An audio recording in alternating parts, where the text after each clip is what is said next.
શિક્ષકો અને મુખ્ય શિક્ષકો માટેની યુટ્યુબ ચેનલ શૈક્ષણિક અને વહીવટી માહિતી માટે શ્રેયસ ડાબર.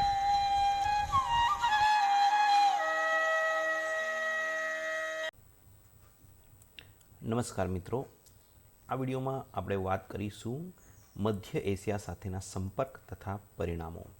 વિડીયોની અંદર આપણે ખૂબ જ ઓછી મિનિટ્સની અંદર ખૂબ જ ઇમ્પોર્ટન્ટ જે મુદ્દા છે, જે ક્લાસ 2ની એક્ઝામ્સની અંદર આ મુદ્દો ઘણી બધી પરીક્ષાઓની અંદર હોય છે, મધ્ય એશિયા સાથેના સંપર્ક તથા પરિણામો, એના વિશે આપણે ચર્ચા કરીશું, જેનાથી આપણને એમાંથી આવતા 1 કે 2 માર્કના પ્રશ્નોનો જવાબ કરી શકીએ. હવે મધ્ય એશિયા સાથે ભારતના સંપર્કોની અંદર કોણ કોણ ભારતમાં આવ્યા, એટલે કે આક્રમણકર્તા તરીકે પણ આપણે ઓળખીએ છીએ, આક્રાંતાઓ પણ કહેવામાં આવે છે, અથવા તો એ લોકો અહીં આવીને ભળી ગયા અને અહીંયા શાસન કર્યું એવા વંશો. એમાં સૌથી પહેલાં આપણે શરૂઆત કરીશું હિન્દુ યુનાની, જેને ઇન્ડો ગ્રીક કહેવાય. આ ક્રમ યાદ રાખવો પડશે. ત્યાર પછી શકો આવે છે, ત્યાર પછી પહલવ અથવા પાર્થિયન આવે છે, અને ત્યાર પછી કુષાણ સામ્રાજ્ય, જે ખૂબ વિકાસ પામ્યું હતું, અને એમાં કનિષ્ક રાજા ખૂબ મહાન એમાં સાબિત થાય છે. એટલે આ 4 આપણે ક્રમમાં યાદ રાખી અને એ પ્રમાણે ધ્યાનમાં લેવાનું છે. પહેલાં હિન્દુ યુનાની, જે પછી શક, પછી પહલવ, પછી કુષાણ સામ્રાજ્ય. હવે ક્યાંથી આવે છે, શું છે, બધું આપણે ડિટેલમાં એક 4 આ વિડીયોની અંદર લઈશું. તો પહેલાં છે હિન્દુ યુનાની. હવે હિન્દુ યુનાની જે છે એ લગભગ ઈસવીસન પૂર્વે 200ની અંદર ઉત્તર અફઘાનિસ્તાનના અમુ દરિયાના દક્ષિણે આવેલ બેક્ટ્રિયાની અંદર રાજ કરવાવાળા યુનાની લોકોએ હિન્દુ કુશ પાર કરી ભારત તરફ આવ્યા હતા. એટલે ઈસવીસન પૂર્વે 200ની સાલ ચાલતી હતી ત્યારે અફઘાનિસ્તાનનું જે અમુ દરિયાની દક્ષિણે બેક્ટ્રિયા નામનું જે રાજ્ય એમણે તે વખતે વિકસાવેલું હતું, ત્યાંથી એ લોકો હિન્દુકુશ જે પર્વતમાળા છે એની અંદરથી ખેબર ઘાટમાં થઈને ભારત તરફ આવે છે. હવે શા માટે આવ્યા એ પણ આપણે જાણવા જેવું છે કે સેલ્યુકસ નિકેટર દ્વારા જે શાસન સ્થાપેલું હતું તે નબળું પડ્યું હતું. એટલે કે જે સિકંદર છે એને આક્રમણ કર્યું, અને ત્યાર પછી મૌર્ય સામ્રાજ્યને, ત્યાર પછી ફરીથી એ બધું સંકોચાઈ જાય છે, ત્યાર પછીની આ વાતો છે. તો સેલ્યુકસ નિકેટર દ્વારા જે શાસન સ્થાપવામાં આવ્યું હતું એ નબળું પડી જાય છે. ખાના બધો શક લોકો, એટલે કે જે વિચરતી જાતિઓ છે એ શક લોકો, ને ચીનની દિવાલ બની જતા ત્યાંથી એમને બહાર ખદેડી દેવામાં આવ્યા. તેથી તેઓ આ બાજુ ભારત તરફ આવ્યા. શકોના દબાણને લીધે હિન્દુ યુનાની ભારત પર ચઢાઈ કરવા મજબૂર થઈ ગયા. એટલે ઉપરથી શકોએ આ બાજુ આવવાનું ચાલુ કર્યું, એટલે હિન્દુ યુનાનીઓએ ભારત તરફ ખસવું પડ્યું. એના અનુસંધાને એમણે ભારત તરફ આક્રમણ કર્યું. અશોકના વંશજો નબળા હોવાથી બાહ્ય આક્રમણો રોકી શક્યા નહોતા, તેથી એ ભારત તરફ આવ્યા. એનું કારણ આ છે. આ આપણે નકશાની અંદર તમે જોઈ શકો છો. આ બેક્ટ્રિયન કિંગડમ અહીંયા હતું. ત્યાર પછી અહીંયા ચીનની દિવાલ બની જવાથી જે શક લોકો છે તેમણે અહીંયા આક્રમણ કર્યું, અને આ લોકોને નીચે તરફ ખસવું પડ્યું.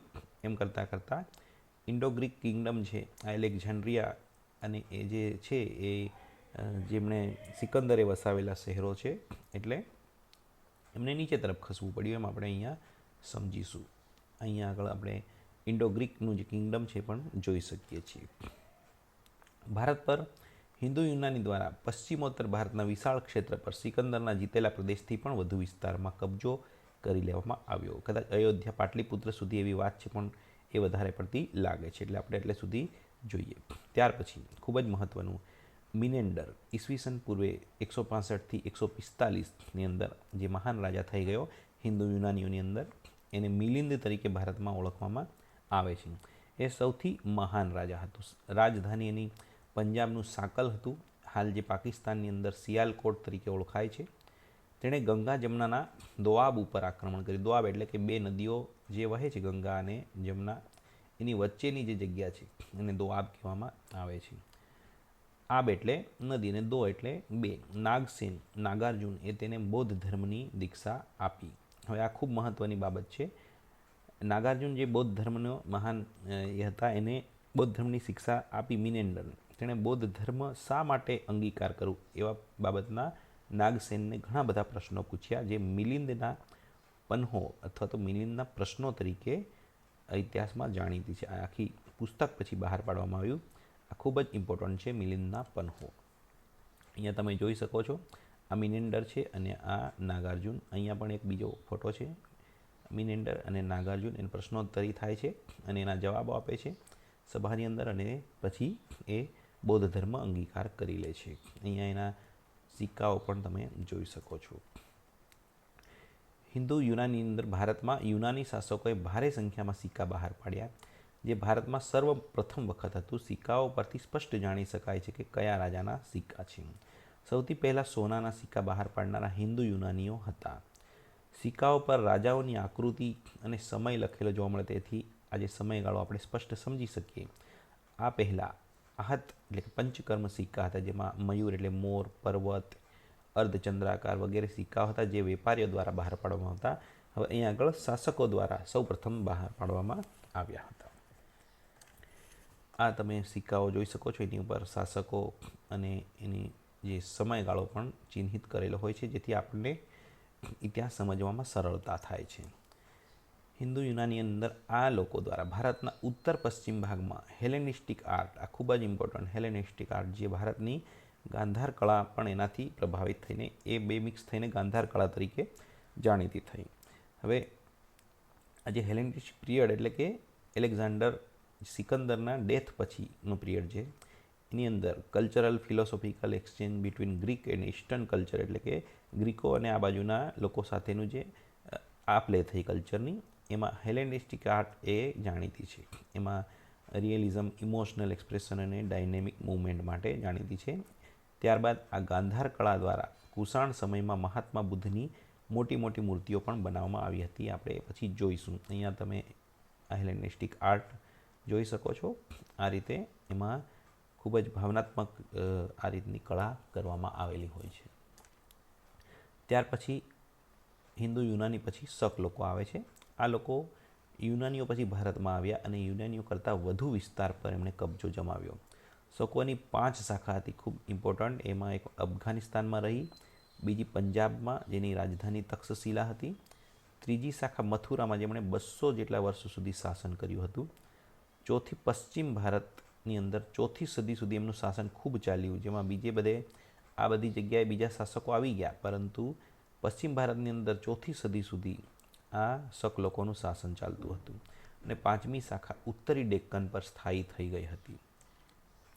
ઈસવીસન પૂર્વે 57 થી 58ની આસપાસ ઉજ્જૈનના એક રાજા વિક્રમાદિત્યએ શકો સાથે યુદ્ધ કરી તેમને પરાજિત કર્યા હતા. તેથી તેને વિક્રમાદિત્યનું બિરુદ મળ્યું, જેમ કે રોમનની અંદર જુલિયસ સીઝર વધે સીઝરનું બિરુદ આપે એમ અહીંયા વિક્રમાદિત્યનું બિરુદ મેળવ્યું. શકોને એમણે ઈસવીસન પૂર્વે 57 થી 58ની આસપાસ હરાવ્યા હતા. આ જીતની યાદમાં વિક્રમ સંવત શરૂ કરવામાં આવ્યું હતું. આ ખૂબ ઇમ્પોર્ટન્ટ. વિક્રમ સંવત જે આજે પણ ચાલે છે એ તમે જોઈ શકો છો. ભારતમાં 14 જેટલા રાજાઓ પોતાને વિક્રમાદિત્ય કહ્યા, જેમાં સમ્રાટ ચંદ્રગુપ્ત એ ગુપ્ત પિરિયડવાળા ચંદ્રગુપ્ત જે બીજો સૌથી વિખ્યાત છે. ભારતના પશ્ચિમ ક્ષેત્રમાં 4 સદી સુધી શકોનું શાસન જોવા મળે છે. ગુજરાતના સમુદ્રી વ્યાપારથી ભારે લાભ થતા શકોએ ચાંદીના સિક્કા પણ બહાર પાડ્યા હતા. એટલે આ પેજની અંદર તમે વિક્રમ સંવતવાળું ખૂબ ઇમ્પોર્ટન્ટ છે. ત્યાર પછી રુદ્રદામન પ્રથમ ઈસવીસન 130 થી 150ની અંદર સૌથી વિખ્યાત શાસક શકોનો છે, જેમાં એનું શાસન સિંધ, કોંકણ, નર્મદા ઘાટી, માલવા, કાઠિયાવાડ અને ગુજરાતના મોટા ભાગમાં હતું. તેણે મૌર્યકાળના સુદર્શન તળાવ, સુવર્ણ સિક્કા અને પ્લાસીની નદી મળીને જે તળાવનું નિર્માણ કર્યું હતું, મૌર્યકાળની અંદર જે સુદર્શન તળાવ બનાવવામાં આવ્યું હતું, એનું પુનઃનિર્માણ એટલે રિપેરિંગ કર્યું. રુદ્રદામન સંસ્કૃત ભાષાનો ખૂબ પ્રેમી હતો. તેણે સૌથી પહેલાં વિશુદ્ધ સંસ્કૃત ભાષામાં ખૂબ લાંબો અભિલેખ તૈયાર કરાવ્યો. તેનાથી પહેલાં અભિલેખ પ્રાકૃત ભાષામાં રચવામાં આવતા હતા. સુદર્શન તળાવ વિશે મૌર્ય સામ્રાજ્ય સમયની આ નોંધ છે કે સુદર્શન તળાવ ચંદ્રગુપ્ત મૌર્યના સુબા પુષ્યગુપ્ત વૈશ્ય બનાવેલું. ત્યારબાદ અશોકનો સુબો તુષાશ્વ નેહરો એમાંથી કઢાવે છે. રુદ્રદામન રિપેરિંગ કરાવે, ત્યારબાદ સ્કંદગુપ્ત નવું સુદર્શન તળાવ બનાવે. આ માત્ર જાણકારી માટે. શકોની અંદર માત્ર રુદ્રદામન છે. ત્યાર પછી પહલવો આવે છે, એમને પાર્થિયન પણ કહેવામાં આવે છે.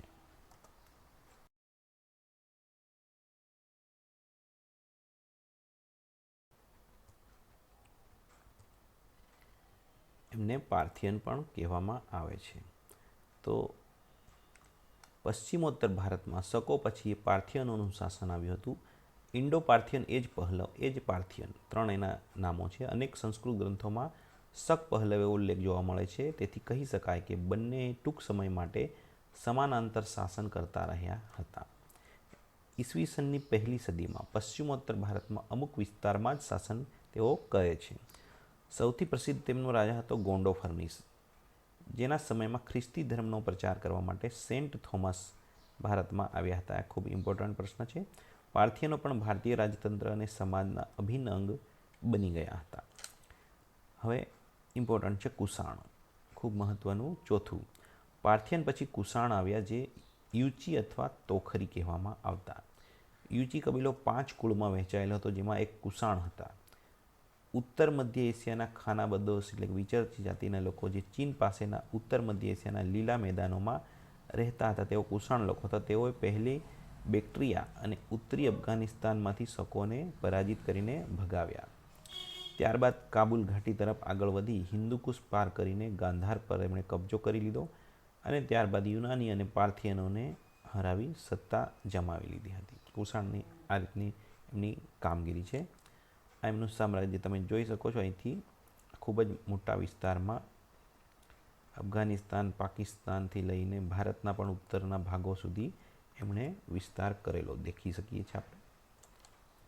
કુષાણ શાસન અમુદરિયાથી ગંગા સુધી અને મધ્ય એશિયાના ખોરાસાનથી વારાણસી સુધી આપણે નકશામાં જોઈએ પ્રમાણે ફેલાયેલું.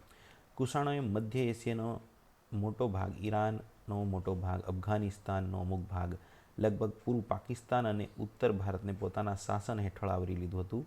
તેમણે અનેક લોકો અને સંસ્કૃતિઓને એકબીજામાં ભળી જવાનો અવસર આપ્યો, જે સંસ્કૃતિ આજે પણ 9 દેશોમાં ફેલાયેલી છે. એટલે આટલા એરિયામાં રાજ કર્યો હોય ત્યાં 9 જેટલા દેશો થઈ ગયા છે, એમાં આ સંસ્કૃતિ ફેલાયેલી છે.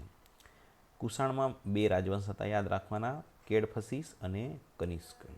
જેણે કેડફસીસની વાત કરીએ તો જેણે હિન્દુકુશ દક્ષિણમાં સિક્કાનું ચલણ શરૂ કર્યું અને રોમન શાસકોની નકલ કરી તાંબાના સિક્કા તૈયાર કરાવ્યા અને બીજા શાસકે સોનાના સિક્કા તૈયાર કરાવ્યા.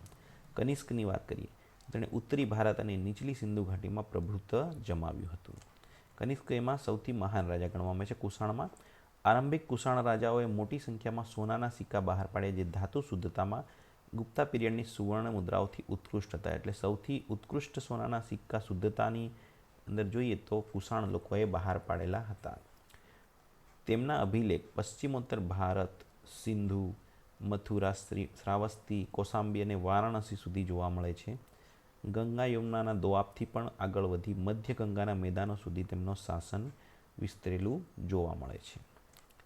મથુરામાં જે કુષાણના સિક્કા, અભિલેખ, સંરચનાઓ, મૂર્તિઓ મળે છે, તેનાથી ખ્યાલ આવે છે કે મથુરા ભારતમાં કુષાણોની બીજી રાજધાની હતી. મથુરાની અંદરથી એક એવી મૂર્તિ મળે છે, એનું માથું નથી પણ નીચે કનિષ્ક એવું લખેલું છે, એટલે કે કનિષ્ક રાજાની મૂર્તિ પણ ત્યાંથી મળી છે. પહેલી રાજધાની આજના પાકિસ્તાનની અંદર અવસ્તીપુર, જેને પુરુષપુર પણ કહેવાતું હતું અને હાલ એનું નામ પેશાવર છે, એ એની પહેલી રાજધાની હતી. અને બીજી એક મથુરા, જેને આપણે કહીએ છીએ, જ્યાં કનિષ્કે વિશાળ મઠ અને સ્તૂપ બનાવડાવ્યો હતો અવસ્તીપુર પેશાવરની અંદર. કનિષ્ક સૌથી વિખ્યાત કુષાણ શાસક હતો. તેના દ્વારા ઈસવીસન 78માં એક સંવંત શરૂ કરવામાં આવ્યું, જે શક સંવંત તરીકે જાણીતું છે. હવે બંધારણની અંદર પણ આપણું જે હાલનું બંધારણ છે ભારત સરકાર દ્વારા, એમાં પણ શક સંવંતને માન્યતા આપવામાં આવી છે. આમાં 2 સંવંતોની આપણે આ વિડીયોમાં વાત કરી. ઈસવીસન 78ની અંદર સંવંત શરૂ કરવામાં આવ્યું, પેલું જે આગળ છે વિક્રમ સંવંત, જે આજે પણ ચાલે છે. તો આ એટલો મહાન રાજા હતો કનિષ્ક, જે એક સંવંતની ગણતરી પણ એણે કરીને બહાર પાડેલું, જે આજે પણ એટલું જ ઉપયોગી છે. કનિષ્કનું બૌદ્ધ ધર્મમાં ખૂબ યોગદાન હતું. એણે બૌદ્ધ ધર્મને મુક્ત હૃદયથી સંપોષણ અને સંરક્ષણ આપ્યું. કાશ્મીરમાં તેણે 4થી બૌદ્ધ સંગતિ કરાવી. એમાં મહાયાન સંપ્રદાયને અંતિમ રૂપ આપવામાં આવ્યું. હીનયાન અને મહાયાન બૌદ્ધ ધર્મના 2 સંપ્રદાય છે. એમાં મહાયાનની અંદર મૂર્તિ પૂજા અને મૂર્તિઓ બનાવવાનું શરૂ કરવામાં આવ્યું અને એનાથી બૌદ્ધ ધર્મ ખૂબ વિકાસ પામ્યો. કનિષ્ક કલા, સાહિત્ય અને સંસ્કૃતિનો પણ સંરક્ષણ હતો. કનિષ્કના ઉત્તરાધિકારી ઈસવીસન 230 સુધી પશ્ચિમોત્તર ભારત પર રાજ કરતા રહ્યા, જેમાં અમુકે વાસુદેવ જેવા ભારતીય નામો પણ અપનાવ્યા હતા, એટલે ભારતની અંદર ભળી ગયા હતા. ચોથું, એમાં છે હિન્દ સાસાણી, જેમાં 3જી સદીના મધ્ય સુધી સાસાનીઓએ કુષાણો પાસેથી સિંધુ નદીની પેલે પારના વિસ્તાર કબજો કરી લે. કુષાણોનો અંત આવવા લાગ્યો એટલે સાસાણીઓ એમની પર શાસન કરે છે, એમની પાસેથી વિસ્તારો અમુક લઈ લે છે અને સિંધુ નદીના પૂર્વ તરફના વિસ્તારોને હિન્દુ કહેતા. હિન્દુ નામ કેવી રીતે પડ્યું એનું અહીંથી શરૂઆત છે. ઈસવીસન 262ની અંદર એક સાસાણી અભિલેખની અંદર આ પ્રદેશ માટે હિન્દુસ્તાન શબ્દનો સૌ પ્રથમ ઉપયોગ થયેલો જોવા મળે છે. એટલે સિંધુ નદીની પેલી બાજુ જે રહેતા સાસાણીઓ એમણે આ બાજુ એટલે કે ભારત દેશ તરફ રહેતા લોકોને હિન્દુ કહ્યા અને એ વિસ્તારને હિન્દુસ્તાન શબ્દનો પહેલીવાર આપણને અભિલેખમાં ઉપયોગ થયેલો જોવા મળે છે. તેઓ એક સદીથી ઓછું શાસન કર્યું, તેમ છતાં ભારતમાં ઘણા સિક્કા બહાર પાડી અર્થવ્યવસ્થામાં ઘણું યોગદાન એમનું આપેલું છે. મધ્ય એશિયાના સંપર્ક અને પરિણામો આપણે જોઈએ તો આ બધા જોડે આપણો સંપર્ક થયો તો શું ફેરફાર થયો ભારત દેશમાં? તો ભવન અને મૃદભાંડ એટલે કે ભવન એટલે ઘર બાંધવાની પ્રક્રિયા, મૃદભાંડ એટલે માટીના વાસણોની અંદર ખૂબ વિવિધતા જોવા મળી. શકુષાણ સમયમાં ભવન નિર્માણ કાર્ય પ્રગતિ પર આવી ગયું. પાકી ઈંટોના ભોંયતળિયા બનાવવામાં જોવા મળે છે. કૂવાઓ ઈંટો દ્વારા બનેલા હોય એવું જોવા મળે છે.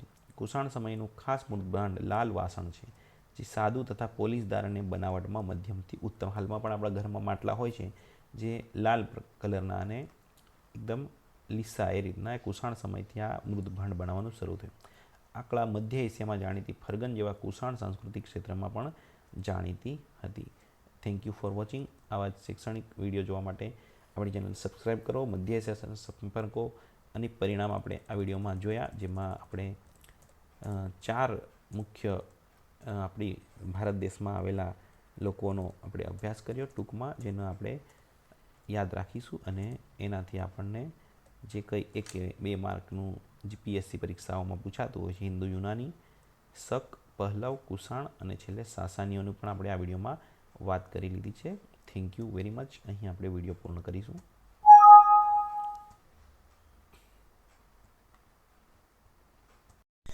શિક્ષકો અને મુખ્ય શિક્ષકો માટેની યુટ્યુબ ચેનલ શૈક્ષણિક અને વહીવટી માહિતી માટે શ્રેયસ ડાબર